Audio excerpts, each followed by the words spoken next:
Does riding on a loose rein ever make you feel apprehensive? Do you worry that your horse might do something and you won't be able to react quickly enough? Or do you ever feel like you're out of balance if you don't have that contact with the reins to help just slightly steady yourself?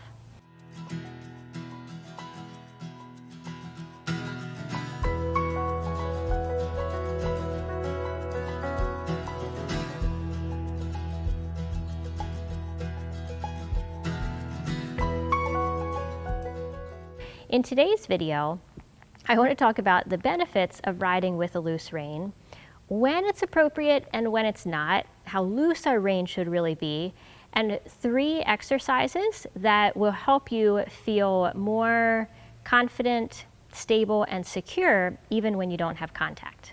Riding on a loose rein is also important for horses that don't fully understand contact, and it's very good for riders to learn to balance and feel stable and secure without relying on that feel of the reins. So this is why the loose rein is important, but let's talk a little bit about when having a loose rein is beneficial and when it actually could be not the smartest choice. So I'm going to go ahead and ask Applejacks here to walk a little circle. And first, we're just going to define several terms that talk about how loose the rein is. So when we say we have a loose rein, it just means that we don't have contact. So even if I have my reins reasonably short here, but I just have my hands forward enough that I don't have any contact, that there's just this little bit of a loop in the rein, we would say that I have a loose rein.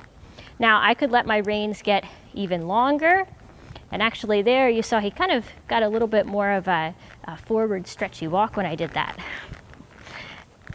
Now, there was a great illustration of what I was just going to say, because we want to have a length of rein that's appropriate for the situation.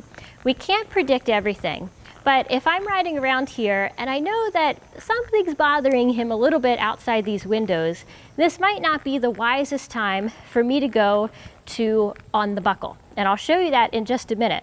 So as I go past the window here where he did that little tiny scoot before, I don't necessarily have to have total contact, but I've got my reins short enough that I've got contact with just an inch or 2 movement of my hands. So I've still got a loose rein, but I don't necessarily have a big loop in the rein. Now if I go to on the buckle, this means that I've basically got the rein completely long, and it is going to take another movement. I'm going to have to make a big shortening of my reins before I would have contact and be able to respond to something that he's doing.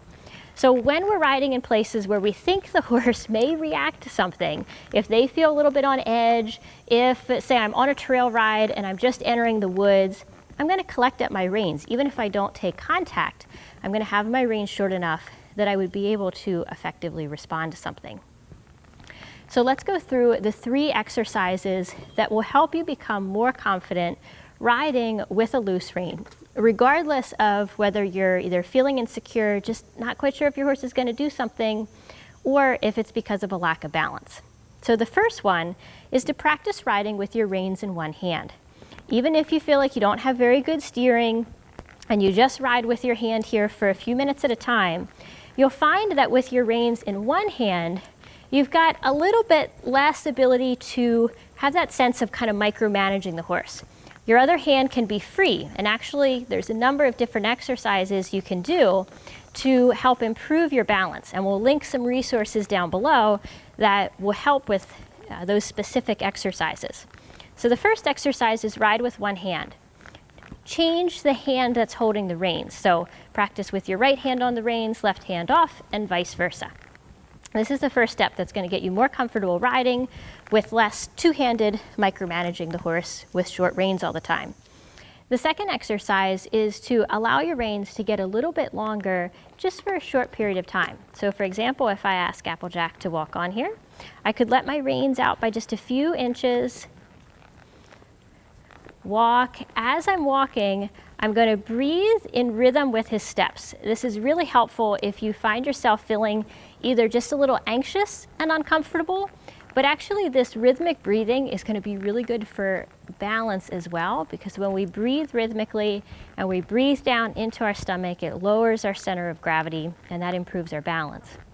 So as I let the reins out for just a little bit, I can think about breathing in rhythm with his steps. I usually inhale for about 3 or 4 steps, exhale for 3 or 4 steps.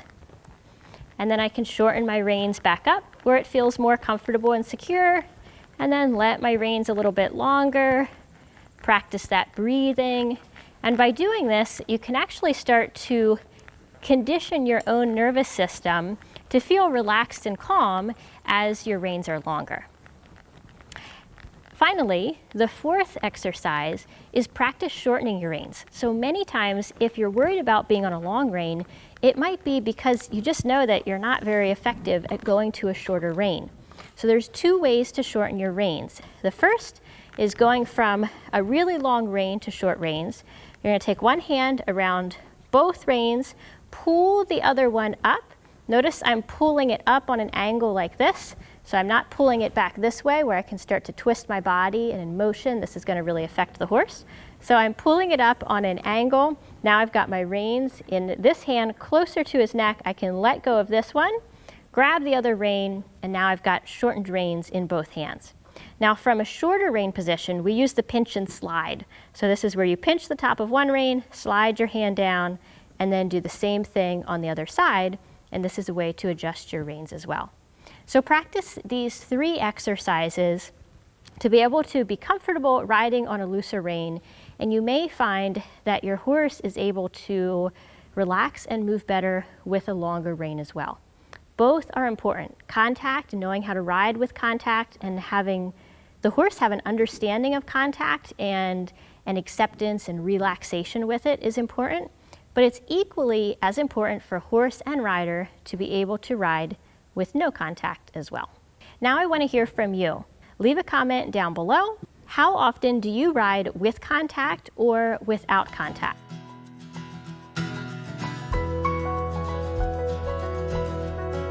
So in Stay in the Saddle, in this book, there are 67 exercises, but there's hundreds of combinations to create different training programs to plan your ride. And this is so much more than a book, because in here there's a link to a video and a full video program that comes with this, so that you can see, just like we did here, a little demonstration and some troubleshooting for each one of the exercises. There's a link down below where you can learn more about the book, get the details, and get a copy of the book and everything that comes with it for yourself. So thank you so much for watching, and as always, enjoy the ride. We'll see you next time.